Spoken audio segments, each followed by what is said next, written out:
Hello friends, welcome to personal tutor. I am Bhumika Mishra. जैसा कि हम क्लास 7 की ज्योग्राफी कर रहे थे, चैप्टर 4 का फर्स्ट पार्ट हमने देख लिया था, जिसमें हमने एटमॉस्फेयर के बारे में समझा था और स्ट्रक्चर ऑफ एटमॉस्फेयर के बारे में समझा था। नेक्स्ट जो हम स्टार्ट करने जा रहे हैं वो वेदर और क्लाइमेट। कैसे एटमॉस्फेयर जो है वो हमारे वेदर और क्लाइमेट को अफेक्ट करता है, ये सारी चीज़ें हम इसमें समझेंगे।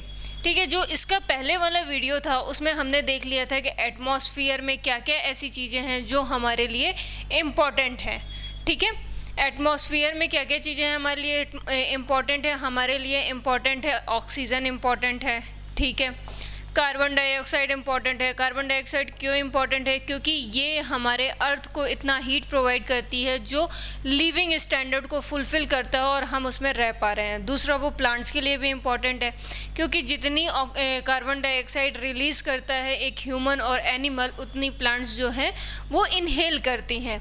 ठीक है, इस तरीके से हमने एटमॉस्फेयर के बारे में समझा था। फिर हमने स्ट्रक्चर ऑफ एटमॉस्फेयर के बारे में समझा था। स्ट्रक्चर ऑफ एटमॉस्फेयर में हमने ट्रोपोस्फेयर देख लिया था, स्ट्रेटोस्फेयर देख लिया था, मीजोस्फेयर देख लिया था, थर्मोस्फेयर और एक्सोस्फेयर देख लिया था। इसको बहुत ब्रीफली हमने समझा था। यदि आपने नहीं देखा हो वो वीडियो तो पहले जाके वो वीडियो आप देख लें। उसके आगे समझते हैं वेदर एंड क्लाइमेट। क्या डिफरेंस है वेदर एंड क्लाइमेट में? वेदर क्या होता है, क्लाइमेट क्या होता है? तो वेदर जो होता है वो आवर टू आवर जो चीज़ें होती हैं वो चेंज होती हैं। डे टू डे कंडीशन जो होती है वो चेंज होती है। जैसे आज ठंडी है तो आज का वेदर ठंडा है। ठीक है, आज रेनी डे है तो आज का वेदर रेनी डे है। ठीक है, तो इस तरीके से day to day, hour to hour जो एटमॉस्फेरिक कंडीशन चेंज होती है, दैट इज़ अ वेदर। ठीक है, like hot and humid weather make one irritable, इस तरीके के क्या कहते हैं वेदर कंडीशन होते हैं। वहीं पे क्लाइमेट जो होता है वो एवरेज वेदर कंडीशन को बोला जाता है, जो कि place for a longer period of time, एक ज़्यादा लंबे समय के लिए जो होती हैं उसे बोला जाता है क्लाइमेट। जैसे गर्मी का सीज़न, ठीक है, समर सीजन्स जो होते हैं वो क्या कहलाएंगे? क्लाइमेट। विंटर सीजन क्लाइमेट, वो क्लाइमेट कहलाएंगे। ठीक है, तो ये डिफरेंसेस जो हैं वो हमें देखने को मिलते हैं वेदर और क्लाइमेट। होपफुली आपने ये चीज़ बहुत अच्छे से समझ ली होगी कि वेदर और क्लाइमेट में क्या डिफरेंस है। वेदर क्या होता है? वेदर जो कि डे टू डे जो चेंजेस होते हैं एटमॉस्फेरिक, दैट इज़ वेदर। और जो एक लंबे समय के लिए होते हैं उसे क्लाइमेट कहा जाता है। ठीक है, होपफुली यहाँ तक आपने समझ लिया होगा। ठीक है, अब यहाँ पे एक चीज़ दी हुई है कि जैसे हमने ये समझा कि अर्थ है, अर्थ के लोअर सरफेस पे एक एटमॉस्फेरिक कंडीशन है जिसे ट्रोपोस्फेयर बोला गया। ठीक है, स्ट्रेटोस्फेयर, मीजोस्फेयर, एक्सोस्फेयर, हमने सब चीज़ देख ली। अब एटमॉस्फेयर तो है, अब यहाँ पे एक चीज़ लिखी हुई है, वो ये लिखी हुई है कि अर्थ जो रिसीव करता है only 1 in a 2 billion part of the sun's energy. जो सन की एनर्जी होती है ना, वो 2 बिलियन में से सिर्फ और सिर्फ एक पार्ट उसका रिसीव करता है, और उस पार्ट में ही हमारी जो अर्थ की कंडीशन है वो हम देखते हैं। ठीक है, अब यहाँ पे कुछ मीटर्स गेजेस के बारे में बताया है कि कौन सा मीटर जो है वो क्या काम करता है। ठीक है, जैसे थर्मोमीटर का क्या काम है? टेम्परेचर मेज़र करना। ठीक है, बॉडी का टेम्परेचर या फिर किसी भी जगह का टेम्परेचर मेज़र करना, थर्मोमीटर। ठीक है, बैरोमीटर का काम क्या होता है? जो कि एटमॉस्फेरिक प्रेशर को मेज़र करता है। अब एटमॉस्फेरिक प्रेशर क्या होता है ये हम आगे देखेंगे। रेन गेज क्या होता है? जो रेन फॉल के अमाउंट को मेज़र करता है। कई बार आपने न्यूज़ में सुना होगा कि 6 mm की बारिश हुई, 0.5 mm की बारिश हुई, तो ये रेन गेज से हमें पता चलता है। Wind vane, so the direction of the wind, ये हमें विंड वेन जो होता है वो हमें क्या बताता है? विंड का डायरेक्शन बताता है। ठीक है, यहाँ तक आप समझ गए होंगे। अब यहाँ पे पहले बताया है टेम्परेचर के बारे में कि व्हाट इज़ टेम्परेचर। ठीक है, क्या होता है टेम्परेचर? जो हॉटनेस और कोल्डनेस हम फील करते हैं, that is temperature. Degree of a hotness और coldness of the air is known as the temperature. अब टेम्परेचर जो होता है एटमॉस्फेयर में वो चेंज होता है। ठीक है। ऐसा नहीं है सिर्फ डे और नाइट में चेंज होता है, बल्कि सीज़न टू सीज़न भी चेंज होता है। जैसे समर जो होता है वो हॉटर होता है, क्यों? क्योंकि वहाँ का टेम्परेचर, उस टाइम पे टेम्परेचर ज़्यादा होता है। विंटर कोल्डर होता है क्योंकि वहाँ के टेम्परेचर कम होता है कंपैरेटिव टू समर। तो ये सारी चीज़ें होती हैं। अब यहाँ पे एक वर्ड लिखा हुआ है इंसुलेशन। What is insulation? ये influence the distribution of temperature, ठीक है। जो टेम्परेचर का डिस्ट्रीब्यूशन है ना, दैट इज़ इंसुलेशन, ठीक है। जो टेम्परेचर का डिस्ट्रीब्यूशन, दैट इज़ इंसुलेशन। अब insolation incoming the solar energy interrupted by the earth. अब हमने एक चीज़ पढ़ी थी क्लास 6 में कि ये हमारा अर्थ है, ये हमारा सन है, ठीक है।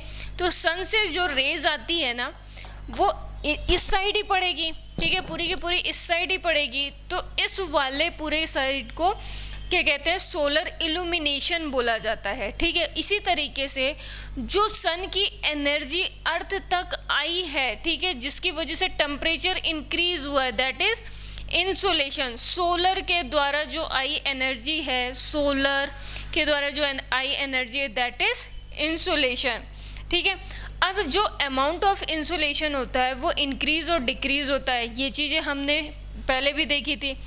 इक्वेटर है, इक्वेटर में हमेशा इक्वल एनर्जी आएगी, ठीक है। वहीं पे हम टूवर्ड द पोल्स जाते जाएंगे तो एनर्जी जो है वो कम होती जाएगी, और उसी के रिगार्डिंग जो टेम्परेचर है वो चेंज होते चले जाएंगे, ठीक है। उसी के हिसाब से जो टेम्परेचर होता है वो चेंज होता चला जाता। अब सेम इसी तरीके से यहाँ पे एक और चीज़ लिखी हुई है कि जैसे सिटी का जो टेम्परेचर होता है वो हायर होता है, ठीक है। सिटी का टेम्परेचर हायर होता है देन द विलेज। क्यों?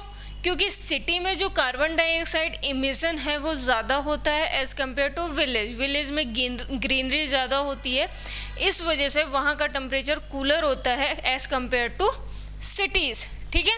तो ये सारी चीज़ें डिपेंड करती है। जैसे क्राउडेड हाई राइज बिल्डिंग, जो क्राउडेड हाई राइज बिल्डिंग्स होती हैं, उनकी वजह से भी यहाँ पे जो टेम्परेचर होता है वो वार्मर होता है कंपेयर टू अदर। अब नेक्स्ट जो हमने बैरोमीटर में पढ़ा था कि बैरोमीटर जो होता है वो एयर प्रेशर को मेज़र करने के लिए होता है। अब हम एटमॉस्फेरिक प्रेशर के बारे में, एयर प्रेशर के बारे में देखिए। जैसे आपने कभी फील किया होगा जब बहुत तेज़ विंड चलती है तो आप एक हल्का सा प्रेशर फील करते हो कि जिस तरफ विंड की मतलब विंड का डायरेक्शन है उस तरफ आप ऑटोमेटिक चले जाते हो, ठीक है। आपको उतनी एनर्जी नहीं लगती है, स्पेशली जब आप बाइसिकलिंग करते हो तब। लेकिन वहीं पे ये अपोजिट टूवर्ड द एयर आप बाइसिकल चलाते हो तो आपको ज़्यादा एनर्जी लगानी पड़ती है, क्योंकि कहीं ना कहीं वो एयर प्रेशर होता है जो आपको रोकता है आगे जाने के लिए। तो वो जो एयर की डेंसिटी होती है जो आपको रोकती है वो क्या कहलाती है? एयर प्रेशर कहलाती है, ठीक है।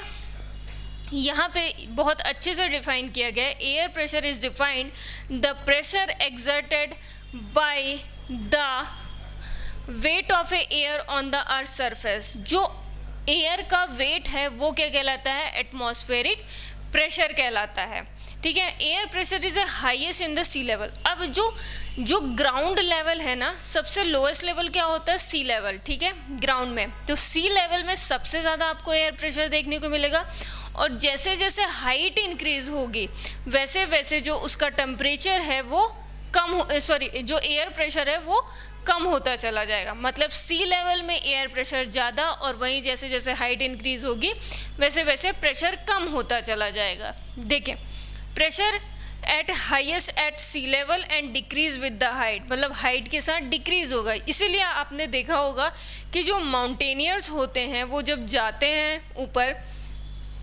चढ़ते हैं तो उनको ना अजीब मतलब कि उनको ब्लीडिंग होने लग जाती है, नोज़ ब्लीडिंग करने लग जाता है। तो वो उसका रीज़न यही होता है क्योंकि जो बाहर का एयर प्रेशर होता है और हमारे बॉडी का एयर प्रेशर होता है वो मैच नहीं कर पाता, इस वजह से ऐसी चीज़ें होती हैं, ठीक है। फिर horizontal distribution air pressure influence by the temperature, temperature से भी होता है। कैसे होता है?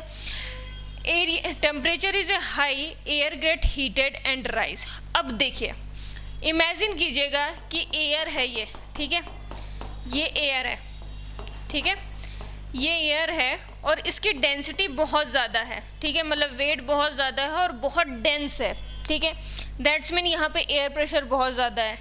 अब ये हीटअप हुई, ठीक है, सन रेज आए, सन रेज की वजह से यहाँ पर टेम्परेचर हीटअप हुआ, तो ये जो मॉलिक्यूल्स है ना वो थोड़े से दूर दूर होने लग जाते हैं, ठीक है। हीट होने के बाद मॉलिक्यूल्स जो होते हैं वो सस्पेंडेड होने लग जाते हैं और वो दूर दूर होने लग जाते हैं। यहाँ पे आप देखो डेंसिटी जो हुई वो कम हुई, यहाँ पे डेंसिटी ज़्यादा है, टेम्परेचर बढ़ा, डेंसिटी इसकी कम हुई, दैट्स मीन एटमॉस्फेरिक प्रेशर कम हुआ, ठीक है।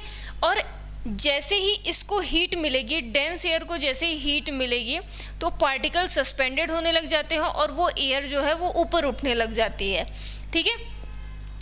इस वजह से क्या कहते हैं, आप देखोगे कि जब टेम्परेचर ज़्यादा होता है तो वहाँ पे प्रेशर कम होता है। Low pressure is associated with cloudy skies and wet weathers, ठीक है। वहाँ जहाँ टेम्परेचर ज़्यादा होगा वहाँ प्रेशर कम होगा, ठीक है, इन्वर्सली प्रोपोर्शनल होते हैं, ये चीज़ आपको लर्न होनी चाहिए। और लो प्रेशर कहाँ एग्जिस्ट करता है, लो प्रेशर वहाँ पे एग्जिस्ट करेगा जहाँ पे क्लाउडी वेदर होगा।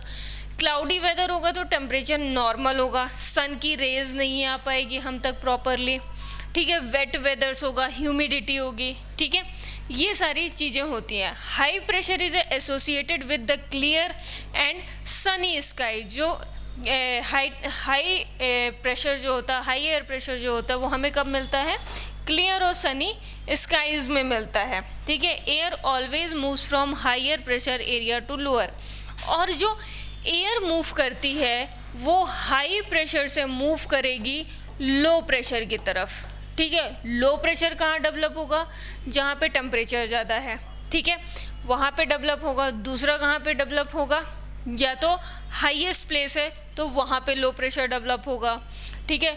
सी लेवल पे हाई प्रेशर डेवलप होगा, ठीक है। ये सारी चीज़ें आप लर्न कर लीजिएगा, बहुत अच्छे से समझ लीजिए। सी लेवल पे हाई प्रेशर डेवलप होगा क्योंकि वहाँ पे एयर डेंसिटी ज़्यादा होगी। हाई प्रेशर कहाँ डेवलप होगा, जहाँ पे क्या कहते हैं, क्लियर स्काई होगी, ठीक है। यहाँ तक चीज़ें समझ में आई। अब आगे बढ़ते हैं। आगे बढ़ने से पहले ये चीज़ समझ लेते हैं कि टेम्परेचर को किससे मेज़र किया जाता है, तो स्टैंडर्ड यूनिट है सेल्सियस, ठीक है, सेल्सियस से मेज़र किया जाता है। और जो वाटर फ्रीज होता है वो 0 डिग्री सेल्सियस और बॉयल जो होता है वो 100 डिग्री सेल्सियस में। नेक्स्ट देखते हैं, नेक्स्ट है विंड। विंड क्या काम करता है, ठीक है, विंड क्या काम करता है वो देखते हैं। अब देखो अपन ने ये चीज़ तो समझ ली कि हाई प्रेशर से लो प्रेशर की तरफ क्या कहते हैं, एयर मूव करती है। तो इस मूवमेंट को ही, हाई प्रेशर से लो प्रेशर की तरफ एयर मूव कर रही है, हमने एयर प्रेशर में समझ लिया। अब इस मूवमेंट को ही हम विंड कहते हैं। Movement of a air from high pressure to low pressure area called wind. अब कई बार ऐसा होता है कि कुछ विंड जो होती हैं वो परमानेंट होती हैं, कुछ जो होती हैं वो लोकल विंड्स होती हैं, वो कुछ समय के लिए होती हैं, वहीं फ्लो करती हैं, ब्लो करती हैं। इवन क्या कहते हैं, सीजनल विंड्स होती हैं। तो इस तरीके के विंड्स हमें देखने को मिलते हैं। अब विंड्स को बहुत अच्छे से आपको ऑब्जर्व करना है। तो ये आप कभी भी अलाउ जलते हैं तो आप देखोगे कि जो जब वो जलते हैं तो वो मूव करते हैं, ठीक है। अब ये एक डायग्राम दिया हुआ है, ये है प्लैनेटरी विंड्स, ठीक है। ये परमानेंट विंड्स होती हैं, ये मूव करती ही करती हैं। हमने ये समझा कि high pressure to low pressure जो है वो क्या कहते हैं, विंड मूव करती है। देखिए, low pressure, high pressure, low pressure, high pressure, high pressure, low pressure, high pressure, ठीक है। अब high pressure to low pressure जा रहा है, ठीक है, high pressure to low pressure जा रहा है। पर इसका डायरेक्शन ऐसा क्यों है, इसका डायरेक्शन ऐसा इसलिए है क्योंकि हमारी अर्थ जो है वो रिवॉल्व कर रही है west to east, west to east revolve कर रही है, ठीक है, वैसे ऐसे घूम रही है, ठीक है। जब ऐसे घूम रही है तो यहाँ पे कोई भी चीज़ रखी हुई है, मान लीजिए ये रखी हुई है, ऐसे घूम रही है, तो ये जब ऐसे घूमेगी तो इसका डायरेक्शन ऐसा आएगा। तो सिर्फ उस डिफरेंस की वजह से ये इस तरीके के डायरेक्शन दिए हुए हैं और इनको बोला जाता है परमानेंट विंड्स। ठीक है, अब कौन सी कहाँ पे कौन सी विंड्स फ्लो करती है वो देख लीजिए। देखिए 23 हाफ टू 23 हाफ नॉर्थ और साउथ दोनों में ट्रेड विंड्स जो हैं वो फ्लो करती हैं। ठीक है, फिर 23 एंड हाफ से 60 डिग्री तक देख लीजिए, नॉर्थ साउथ दोनों में वेस्टर्लीज फ्लो करती है। ठीक है, फिर 62 नॉर्थ और साउथ दोनों में ईस्टर्लीज फ्लो करती है। ठीक है, ये चीज़ें आपको अच्छे से लर्न होनी चाहिए। फिर परमानेंट विंड्स क्या होती हैं? ठीक है, blow constantly through out the year is a particular direction में जो मूव करती हैं वो होती हैं। फिर सीजनल विंड्स क्या होती हैं? सीजनल विंड्स एक सीज़न के लिए ब्लो करती हैं। ठीक है, सीज़न के लिए तो कौन सी होती हैं? वो होती हैं मॉनसूनल, जैसे मॉनसूनल जो हुए मॉनसून्स जो विंड्स होती हैं वो होती हैं सीजनल विंड्स। वो कब आती हैं? जब हमारे यहाँ रेनी सीज़न होता है इंडिया में, तब आती हैं। इस तरीके के सीजन्स में आती हैं। ठीक है, और इसमें जो विंड डायरेक्शन, जो इनके डायरेक्शन, जो परमानेंट विंड डायरेक्शन होते हैं वो चेंज हो जाते हैं। ठीक है, ये सीजनल होती हैं इस वजह से। फिर लोकल विंड्स जो होती हैं वो कुछ मतलब साल में कुछ दिनों के लिए आती हैं। ठीक है, पीरियड ऑफ द डे और ए ईयर और स्मॉलर एरियाज, या फिर कुछ ही एरियाज में वो देखने को मिलेंगी। इसमें कौन कौन सी आती है? लैंड और सी ब्रीज देखने को मिलता है। ठीक है, लू देखने को मिलता है, नॉर्दर्न इंडिया में लू देखने को मिलता है। नॉर्दर्न इंडिया में जब गर्मी का सीज़न होता है और ड्राई विंड्स जो है वो फ्लो करती है तो उसे बोला जाता है लू। और ये हॉट और ड्राई विंड्स होती है, लोकल विंड्स होती है। लैंड और सी ब्रीज जो है वो भी देखने को मिलता है। लैंड और सी ब्रीज क्या होता है? देखो, ये पूरा ओशियन है या फिर कोई सी है। ठीक है, मान लीजिए कोई सी है और ये लैंड एरिया है। ठीक है, लैंड से मैंने आपको बताया कि सी में हाई प्रेशर डेवलप होगा। ठीक है, above the sea level is high pressure. Land में लो प्रेशर डेवलप हो गया। ठीक है, तो high pressure to low pressure आया।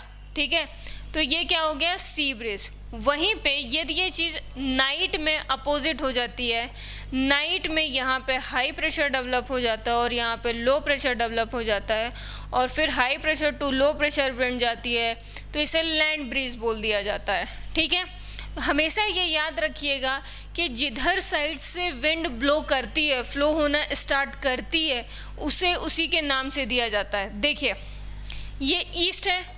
ठीक है, ये वेस्ट है। अब यहाँ पे देखिए, ये वेस्ट साइड से फ्लो कर रही है तो इसका नाम वेस्टर्लीज दे दिया। ठीक है, वहीं पे ये ईस्ट साइड से फ्लो कर रही है तो इसका नाम ईस्टर्लीज दे दिया। इवन इसे नॉर्थ ईस्ट ट्रेड विंड को भी ईस्टर्लीज बोला जाता है। ठीक है, तो इस तरीके से नाम दिए जाते हैं जो जहाँ से स्टार्ट करता है।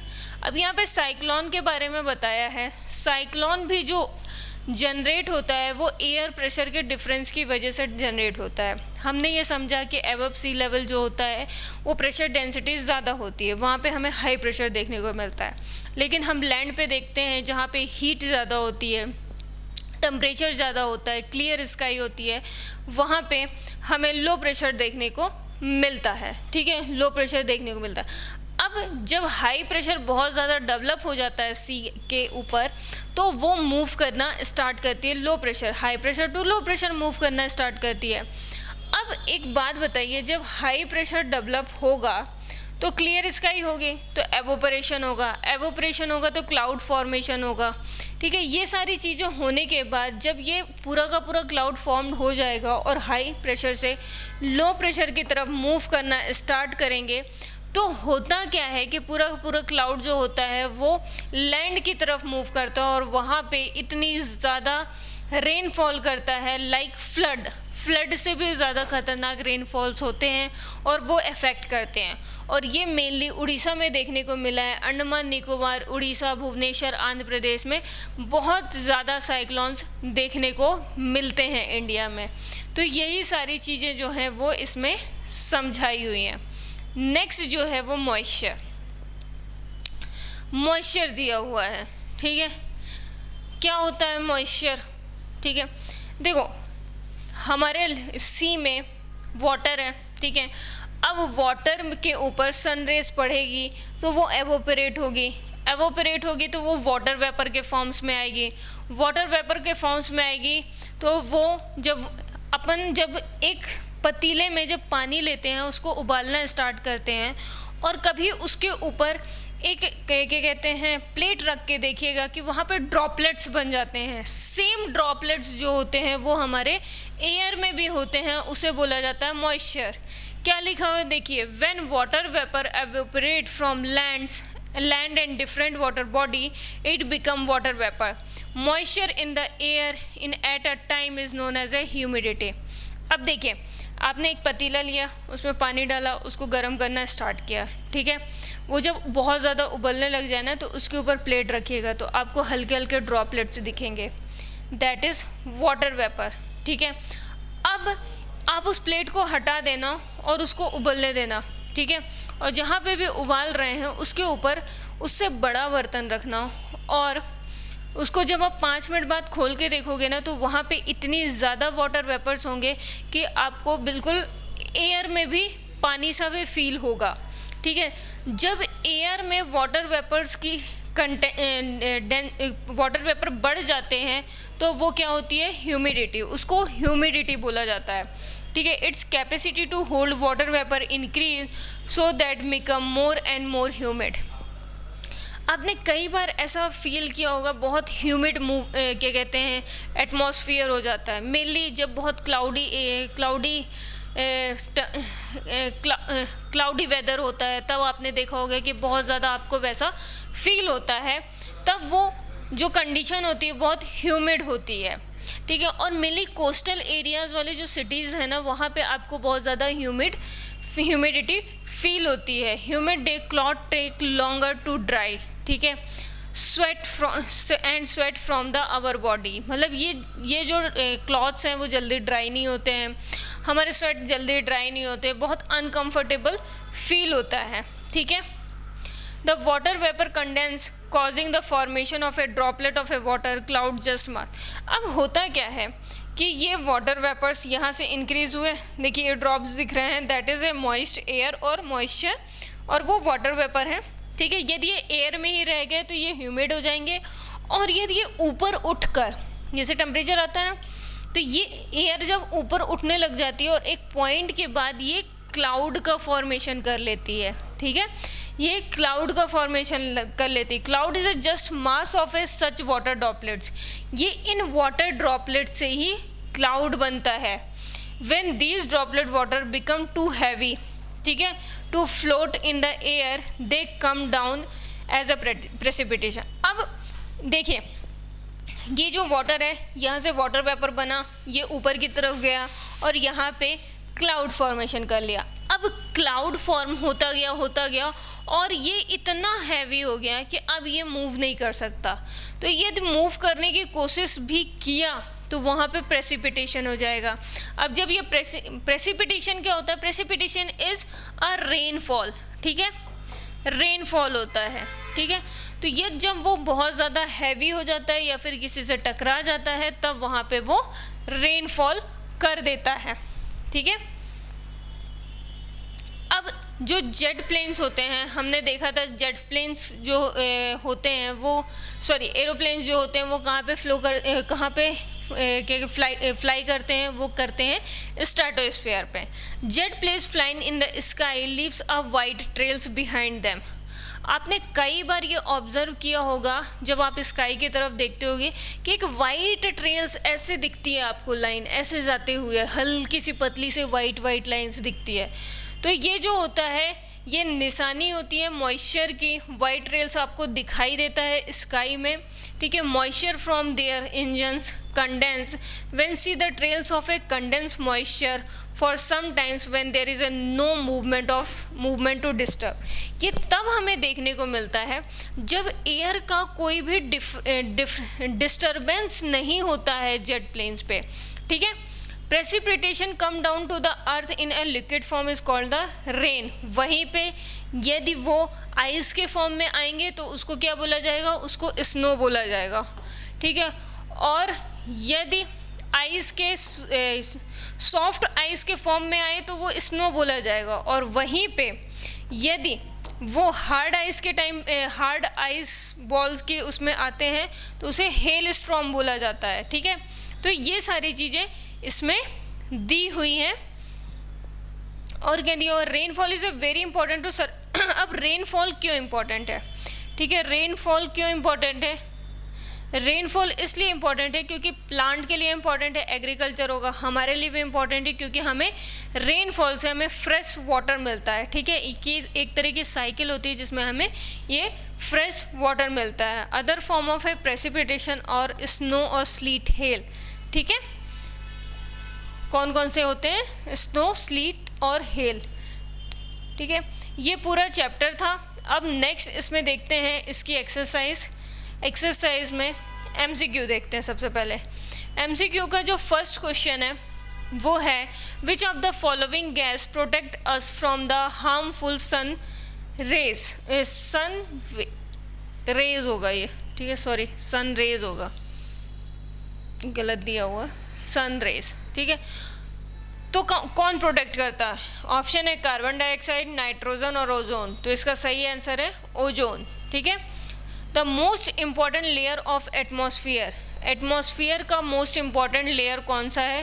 Troposphere, thermosphere, mesosphere. ठीक है, तो इसका सही आंसर है, ये सारे लेयर्स जो हैं वो एटमॉस्फेयर के हैं, लेकिन इम्पॉर्टेंट कौन सा है? ट्रोपोस्फेयर है। क्यों है ट्रोपोस्फेयर इम्पॉर्टेंट? क्योंकि इसमें ऑक्सीजन मिलती है हमें, यहाँ पे ऑक्सीजन अवेलेबल होती है जो हमारी लाइफ के लिए इम्पॉर्टेंट है। ठीक है, थर्मोस्फेयर में आयंस प्रेजेंट होते हैं जो रेडियो ट्रांसमिशन के लिए इम्पॉर्टेंट होते हैं। मीजोस्फेयर में क्या होता है? जो क्या कहते हैं,